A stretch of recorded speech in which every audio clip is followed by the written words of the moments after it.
South ఇండియాలోనే అతి తక్కువ ధరలకి రత్నాలనందించే ఏకైక సంస్థ 6JVR.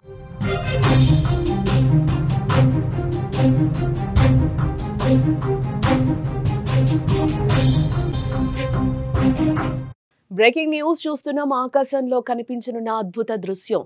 చంద్రుడు ఎర్రగా మారే అరుదైన ఘట్టం.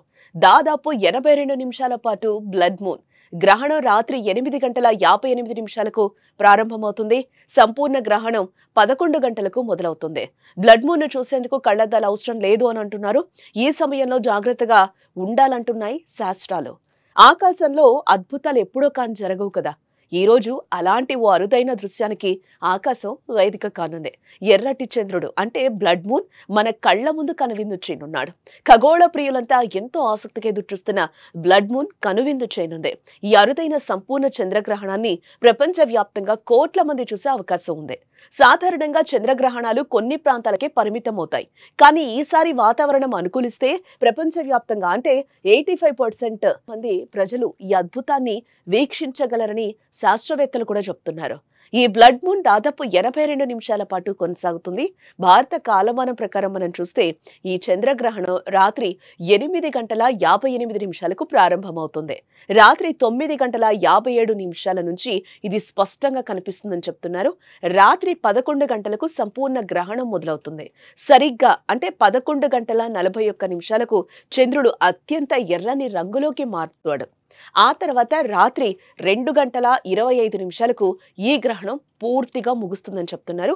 ఈ అద్భుతమైన దృశ్యం రాత్రి 11 గంటల నుంచి 12:22 మధ్య అత్యంత స్పష్టంగా కనిపిస్తుంది.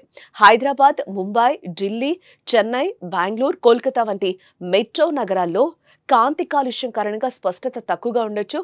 బట్ హిమాచల్, లద్దాఖ్, రాజస్థాన్, గుజరాత్, కూర్గ్ వంటి ప్రాంతాల్లో మాత్రం ఈ దృశ్యం చాలా స్పష్టంగా కనిపిస్తుందని కూడా శాస్త్రవేత్తలు చెప్తున్నారు. ఈ బ్లడ్ మూన్ ని చూసేందుకు ఎలాంటి ప్రత్యేకమైన అద్దాలు కానీ టెలిస్కోప్స్ కానీ అవసరం లేదు అని చెప్తున్నారు. ఇది పూర్తిగా సురక్షితమైందే. కంటితో నేరుగా చూసినా ఎలాంటి సమస్య ఉండదని చెప్తున్నారు. అలాగే మీరు మీ మొబైల్ ఫోన్ కెమెరా లేదా మంచి DSLR కెమెరాతో ఈ దృశ్యాన్ని ఫోటోలు, వీడియోలు కూడా తీసుకోవచ్చు. అలాగే ఈ బ్లడ్ మూన్ వెనుకున్న సైన్స్ చాలా ఆసక్తికరంగా ఉంటుంది. సాధారణంగా సంపూర్ణ చంద్రగ్రహణం సమయంలో చంద్రుడు భూమి నీడలోకి వెళ్ళినప్పుడు ఈ దృశ్యం కనిపిస్తుంది. అప్పుడు సూర్యుడి కిరణాలు భూమి వాతావరణం గుండా వెళ్తాయి. మన భూమి వాతావరణం నీలిరంగు కాంతిని ఎక్కువగా ఫిల్టర్ చేస్తుంది. ఈ ప్రక్రియలో ఎరుపు, నారింజ రంగు కిరణాలు మాత్రమే చంద్రుడిపై పడతాయి. అందుకే చంద్రుడు ఎర్రటి రంగులో మెరుస్తూ మనకు కనిపిస్తాడు. ఈ అరుదైన దృశ్యాన్ని బ్లడ్ మూన్ అని పిలుస్తారు. సాధారణంగా ఇలాంటి అద్భుతాలు 2 నుండి 3 సంవత్సరాలకు ఒకసారి వస్తూ ఉంటాయి. కానీ కొన్నిసార్లు 10 సంవత్సరాలకు ఒకసారి కూడా రావచ్చు. అందుకే దీన్ని ఒక గొప్ప ఖగోళ పండుగ కూడా చెప్తూ ఉంటారు శాస్త్రవేత్తలు. అయితే గ్రహణ నియమాలు, సనాతన ధర్మాన్ని ఆచరిస్తున్న వారు, గృహస్థ ఆశ్రమ నియమాలు పాటించేవారు సాయంత్రం 6 గంటలలోపు భోజనాది కార్యక్రమాలను పూర్తి చేసుకోవాలని చెప్తున్నారు. 6 గంటల తర్వాత నుంచి గ్రహణం ముగిసే వరకు ఆహారం తీసుకోకుండా ఉండటం చాలా బెటర్. అలాగే గ్రహణ సమయంలో నిద్రపోకూడదని కూడా శాస్త్రం చెప్తోంది. బదులుగా ఈ సమయంలో ధ్యానం, జపం వంటివి ఆచరించడం చాలా ఉత్తమం అని కూడా మన శాస్త్రాలు చెప్తున్నాయి. అలాగే మన శాస్త్ర ప్రకారం మనం చూస్తే గ్రహణ సమయంలో కీలక నిర్ణయాలు తీసుకోవడం, ప్రయాణాలు చేయడం, పూజా కార్యక్రమాలు చేయడం వంటి వాటికి కూడా మనం దూరంగా ఉండాలని చెప్తున్నారు. వీలైనంత త్వరగా ఇంట్లోనే ఉండాలని కూడా పండితులు సూచిస్తున్నారు.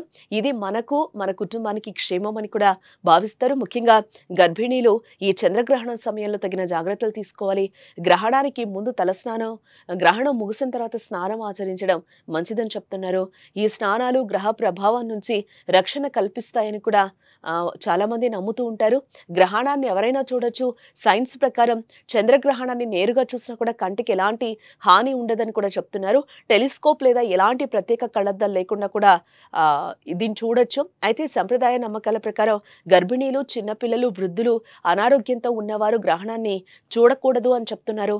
ఎందుకంటే గ్రహణ సమయంలో కొన్ని అదృశ్య కిరణాలు భూమిపై పడతాయని, అవి గర్భిణీ స్త్రీలకు కావచ్చు, వారి కడుపులోని శిశువుకు హాని చేస్తాయని ఒక బలమైన నమ్మకం మన సమాజంలో కూడా ఎప్పటి నుంచో ఉంది. చంద్రగ్రహణం సమయంలో గర్భిణీలు, చిన్నపిల్లలు, వృద్ధులు మరియు అనారోగ్యంతో ఉన్నవారు బయటకు వెళ్ళకూడదని కూడా తరతరాలుగా వస్తున్న ఒక నమ్మకంగా కూడా ఉంది. గ్రహణ ప్రభావం వీరిపై ప్రతికూలంగా ఉంటుందని, ముఖ్యంగా గర్భిణీలు బయట ఉంటే పుట్టబోయే పిల్లలపై ప్రభావం పడుతుందని కూడా భావిస్తూ ఉంటారు ఇంట్లో అందరూ. అలాగే పదునైన వస్తువులను వాడటం వల్ల పిల్లలకు అంగవైకల్యం వస్తుందని కూడా నమ్ముతూ ఉంటారు.